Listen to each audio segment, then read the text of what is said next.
آپ لوگوں کو پہلے ابھی آپ اردو زبان کے سلسلے میں قصیدے سن رہے تھے جو بڑی خوبصورت خوبصورت غزلیں، نظمیں، اشعار، قطعات، رباعیات سب نے سنائے ہیں. اس سلسلے میں ایک چھوٹی سی نظم سنا دوں، اردو میری اردو. میں نے اردو کی چھوٹی سی تاریخ اس میں بیان کرنے کی کوشش کی ہے، کچھ آج کے مسائل پہ بھی ہے، دیکھیے کسی قابل ہوگا.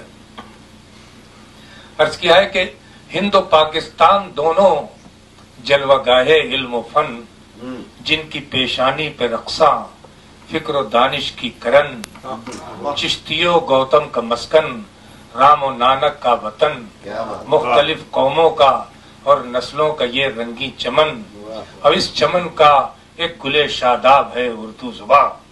یہ ایک چمن ہے. ہندوستان پاکستان کی سرحد اردو میں نہیں ہے، نہ کینیڈا میں ہے نہ یہاں ہے، پورا ایک چمن اردو کا ہے کہ مختلف قوموں کا اور نسلوں کا یہ رنگی چمن، اور اس چمن کا ایک گلے شاداب ہے اردو زبان، جس کی خوشبو سے معطر آج ہے سارا جہاں. ایک زمانہ تھا کہ مشترکہ زباں کوئی نہ تھی، مختلف کلیاں تھیں جانے گلستہ کوئی نہ تھی، کہہ سکے سب جس کو وحدت کا نشان کوئی نہ تھی، بن سکے جو ملکہ ہندوستان کوئی نہ تھی. آنکھ کھولی اس نے لشکر کی صفوں کے درمیان. آپ کو معلوم ہوگا کس نے؟ شاہجہاں کے زمانے میں لشکر کی صفوں میں آنکھ کھولی اس نے لشکر کی صفوں کے درمیان، اور مسکرائی پھر یہ زیر سایہ شاہ جہاں.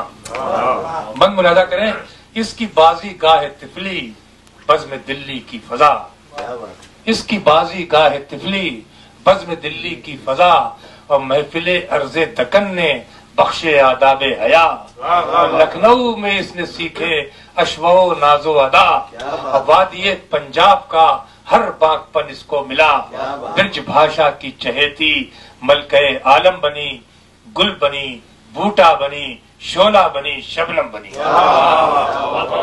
اس کے دامن میں حرم بھی ہے، صنم خانے بھی ہیں، مسجدیں بھی، خانقاہیں بھی ہیں، میخانے بھی ہیں. اس کے دیوانوں میں اپنے بھی ہیں، بیگانے بھی ہیں، تار بھی زنار کے، تسبیح کے دانے بھی ہیں. یہ محبت اور اخوت کی ہے تابندہ کرن، اور اس کے مذہب میں نہیں ہے فرق شیخ و برہمن. جنگ آزادی میں چمکی مثل تیغ بے نیام، اور پھونکتی پھرتی تھی یہ روح بغاوت صبح و شام. ہر در و دیوار زندہ پر درخشاں اس کا نام، ڈوب کر اپنے لہو میں تھا یہ بسمل کا پیام.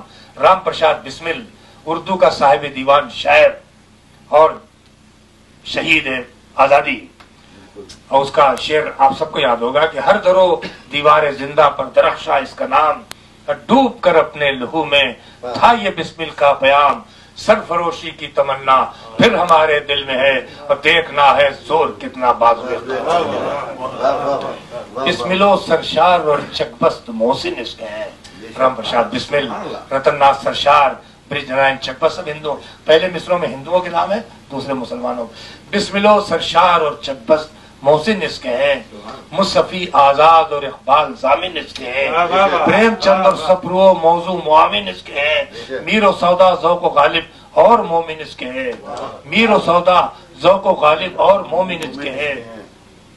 ہندو مسلم سب اس کے ناز برداروں میں ہیں، برہمن اور شیخ سب اس کے پرستاروں میں ہیں. پھر ملاحظہ کریں، ہندوؤں، یہ میں نے انڈیا میں اندرا گاندھی کے زمانے میں یہ اردو کانفرنس ہوئی تھی، اس میں نت پڑی تھی، اور لکھنؤ نے اس کو براڈ کاسٹ کیا. ہندو مسلم سب اس کے ناز برداروں میں ہیں، برہمن اور شیخ سب اس کے پرستاروں میں ہیں. آج پھر یہ ظلم کیوں محروم لطف شانہ ہے، کیوں یہ اپنے ہی چمن میں سبزہ بیگانہ ہے. آج تو اپنا ہی ساقی ناظم میخانہ ہے، پھر یہ کیوں خالی فقط اردو ہی کا پیمانہ ہے. لطف تلسی پر ہو، غالب کی بھی غمخواری رہے، کم سے کم اتنا تو احساس وفاداری رہے. اور ساتھ ہی اس کے مگر اٹھتی ہے دل میں ایک کسک، کیا نئی نسلوں کو بھی پہنچی ہے کچھ اس کی چمک؟ کیا ہمارے گھر میں بھی پھیلی ہے کچھ اس کی مہک؟ یا یہ بزمارائیاں ہیں بس ہماری ذات تک؟ فکر گر کوئی نہ کی ہم نے جو ان حالات میں، دفن ہو جائے گی یہ تاریخ کے صفحات. جب نہ ہوگا کوئی بھی اپنی زبان کا آشنا یہ خزانہ علم و حکمت کا فنا ہو جائے گا. جیسے غالب نے کہا وہ حال ہوگا بزم کا، ہم کہیں گے حال دل اور آپ فرمائیں گے کیا. قول ہے اقبال کا تو عرصۂ محشر میں ہے، پیش کر غافل عمل کوئی اگر دفتر میں ہے. آخری بند ہے، یہ مٹی ہے تو ختم ساری داستاں ہو جائے گی، اتنی صدیوں کی یہ کاوش رائے گا ہو جائے گی، عظمت تاریخ رفتہ بے نشاں ہو جائے گی، بزم ہند و پاک بھی پھر بے زباں ہو جائے گی. کس قدر مظلوم ہے اور کتنی پیاری ہے زباں، یہ ہماری ہے ہماری ہے ہماری ہے.